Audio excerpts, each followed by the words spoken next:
Assalamualaikum warahmatullahi wabarakatuh. Selamat pagi dan salam sejahtera untuk kita semua. Perkenalkan, nama saya Wita Junita dengan NIM 2019 01000011 dari program studi Pendidikan Guru Sekolah Dasar Universitas Nusa Putra Sukabumi. Di sini saya akan menyampaikan hasil jawaban dari proyek UAS mata kuliah Statistika Penelitian Pendidikan yang memuat tentang uji regresi sederhana, uji validasi, dan reliabilitas menggunakan aplikasi SPSS. Untuk itu, mari kita simak jawabannya. Di sini, proyek UAS Statistika Penelitian Pendidikan, saya mengangkat tema tentang pendidikan dengan judul faktor yang dapat mempengaruhi prestasi siswa dalam belajar. Maka variabel yang mungkin bisa digunakan yaitu Y sama dengan prestasi siswa, variabel X1 rata-rata lama belajar mandiri per minggu dengan jangkauan jam, dan X2 tentang motivasi belajar, skor angket 1-4, dan X3 tingkat pendidikan orang tua. 1 untuk sekolah dasar, 2 untuk SMP, 3 untuk SMA, 4 untuk S1, dan seterusnya. Nah, untuk menjawab soal nomor 1, di sini saya memiliki data, banyak datanya yaitu 33 data, yang terdiri dari X1 tentang rata-rata lama belajar siswa dalam hitungan jam, X2 tentang tadi X3 dan Y tentang prestasi siswa.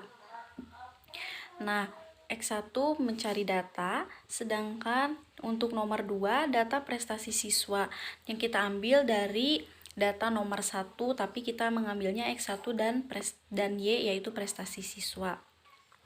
Untuk mencari data, kita harus menggunakan aplikasi SPSS.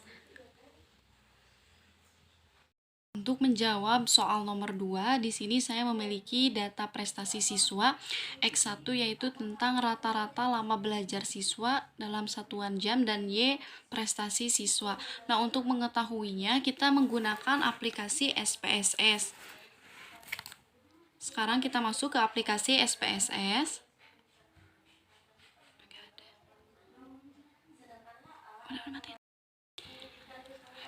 Kita masuk ke aplikasi SPSS, terus ke variable view. Di name kita tulis X1.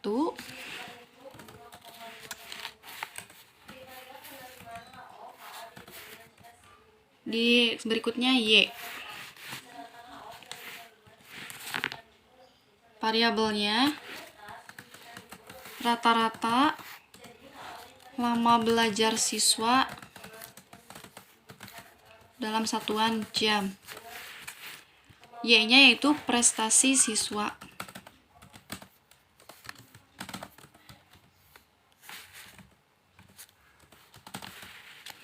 Untuk itu, sekarang kita ke data view. Lalu, nah X1-nya kita copy.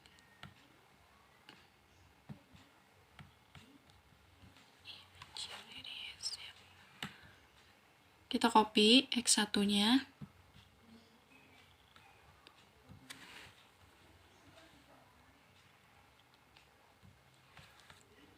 Kita pindahkan ke SPSS. Kita paste.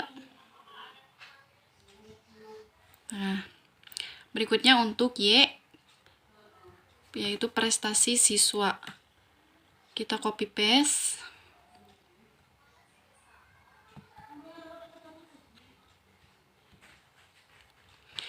Kita masukkan lagi ke SPSS di data Y. Kita copy. Berikutnya, setelah itu kita ke analis. Ke regression, linear. Dependennya ingat, dependen yaitu data Y, sedangkan independen data X1. Oke. Maka kita mendapatkan output seperti ini.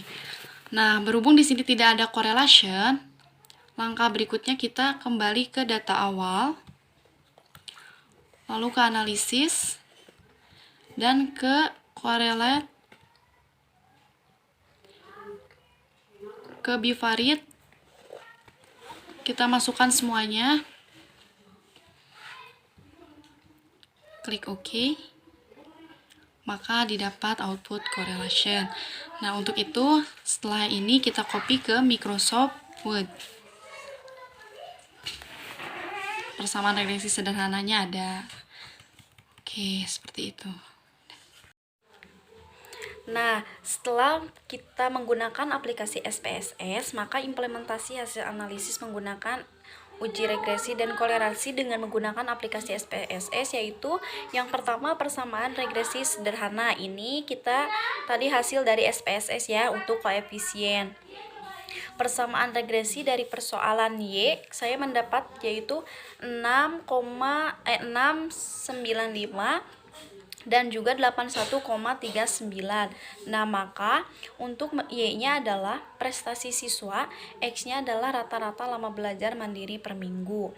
Nah, untuk yang kedua, bagaimana hubungan antara prestasi siswa dengan rata-rata lama belajar mandiri per minggu?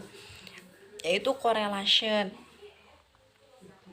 Untuk correlationnya saya mendapat angka 0,253 dengan kriteria jika kolerasi mendekati 1 artinya hubungannya searah dan kuat. Jika kolerasi mendekati negatif 1 artinya hubungannya tidak searah dan tidak kuat. Terakhir, jika kolerasi mendekati 0 artinya hubungannya lemah. Maka dapat disimpulkan bahwa hubungan antara prestasi siswa dan rata-rata belajar adalah kuat karena saya mendapatkan 0,253 yang artinya mendekati angka 1 dan hubungannya searah dan kuat. Nomor 3, berapa besar proporsi dari prestasi siswa yang dapat dijelaskan dalam rata-rata belajar atau model summary? Model summary R square-nya saya mendapatkan 0,064, artinya 6,4% dari prestasi siswa tidak bisa dijelaskan oleh rata-rata belajar. Nomor 4, apakah ada hubungan antara prestasi siswa dengan rata-rata belajar? Hipotesis HO tidak ada hubungan yang signifikan antara prestasi siswa dan rata-rata belajar. HA ada hubungan yang signifikan antara prestasi siswa dan rata-rata belajar siswa. Tingkat signifikannya yaitu 1 negatif 95% dan didapat 0,05. Signifikasi hitung tabel output SPSS. Untuk korelasinya di sini ada prestasi siswa 253 155 untuk Zig 2 Thailand. Nah, maka didapat HO diterima jika Zig hitung lebih besar dari variabel A. Ternyata Zig hitung lebih besar dari variabel A, HO diterima, artinya tidak ada hubungan yang cukup signifikan antara prestasi siswa dengan rata-rata belajar siswa. Uji hipotesis dari koefisien intersip. Nah, ini ada koefisiennya, bisa dilihat ya. Untuk rata-rata lama belajarnya ada 6,695 dan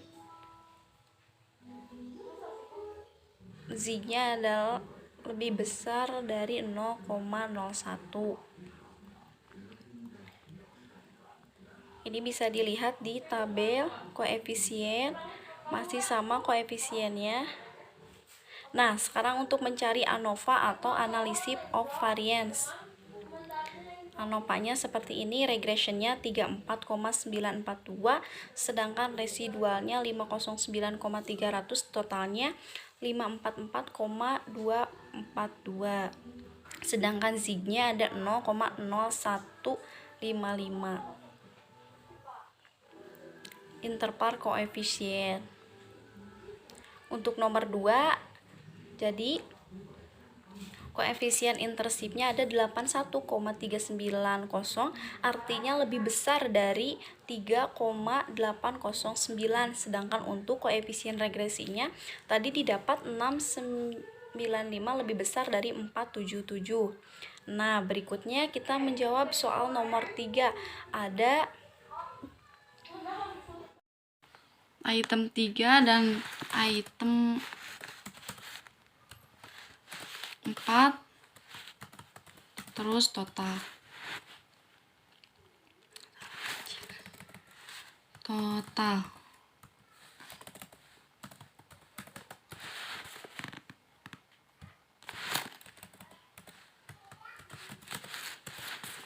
Di sini masih sama.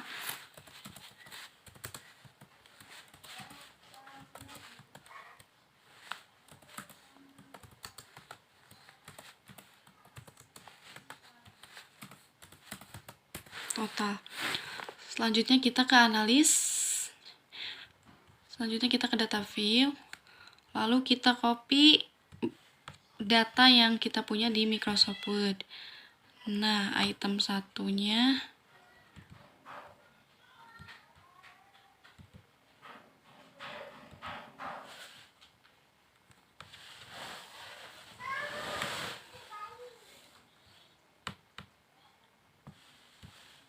kita copy.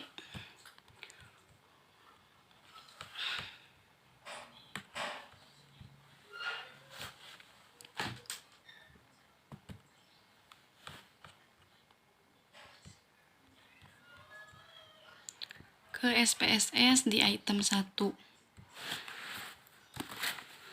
Kita lakukan secara berurutan sampai dengan ke total. Nah, setelah semua data terisi, berikutnya kita ke analisis, terus ke scale, dan ke reliability analysis, dan masukkan semua item atau semua data.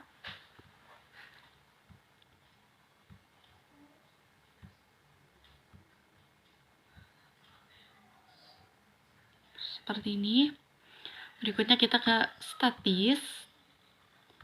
Kita centang scale dan scale if item.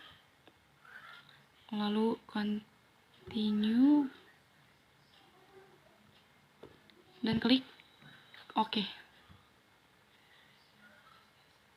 Nah, maka ini ya, sudah kita temukan ya. Berikutnya untuk mencari correlation, kita masuk ke data pertama, ke analisis, correl, kita masukkan semua data seperti ini guys, dan setelah itu kita checklist person to pilot dan OK. Nah, maka ini correlation yang didapat. Setelah itu kita copy paste ke Word. Untuk nomor 3, kita mencari uji validitas dan reliabilitas instrumen dan interpretasinya. Nah, ini correlationnya didapat dari SPSS yang tadi kita buat di aplikasi SPSS. Ada correlationnya item 1, item 2, item 3, dan item 4 serta total. Nah, cara pemasukannya sebagai contoh kita ngambil dari person correlation yaitu 614, sedangkan item 2 version correlation-nya 501. Sebagai contoh, untuk uji validasi dikatakan valid apabila nilai R hitung lebih besar dari R tabel. Begitu juga sebaliknya, apabila R hitung lebih besar dari R tabel maka tidak valid. Nah, R tabel sama dengan kita memiliki data tadi 33. Contoh item 1 R hitungnya tadi 614, tapi kita tambah 0 jadi 0,614, sedangkan R tabelnya semuanya sama yaitu 0,344. Maka 0,614 lebih besar dari 0,344, artinya variabelnya valid. Untuk item 2 tadi ada R hitungnya 501, maka kita tambah 0,501, R tabelnya 0,344. Dihasilkan 0,501 lebih besar dari 0,344, artinya valid. Seterusnya hingga item 4. Interpretasinya dari tabel di atas dapat dijelaskan bahwa nilai R hitung atau lebih besar dari R tabel berdasarkan uji signifikan yaitu 0,05, artinya bahwa item-item tersebut di atas valid. Untuk uji reliabilitas atau case processing summary-nya bisa dilihat totalnya 100 dan valid 33 untuk end datanya. Untuk reliability statistik, contohnya saya mendapatkan data 663, artinya 0,663 lebih besar dari 0,60, artinya reliable. interpretasinya dari tabel di atas dapat dijelaskan bahwa nilai Cronbach alpha lebih besar dari nilai batas, yaitu 0,663 lebih besar dari 0,60, yang menunjukkan bahwa variabel item 1 sampai item 4 reliable. Nah, mungkin itu saja yang dapat saya sampaikan. Mohon maaf apabila masih banyak kesalahan dalam penyampaiannya. Akhirul kalam, wassalamualaikum warahmatullahi wabarakatuh.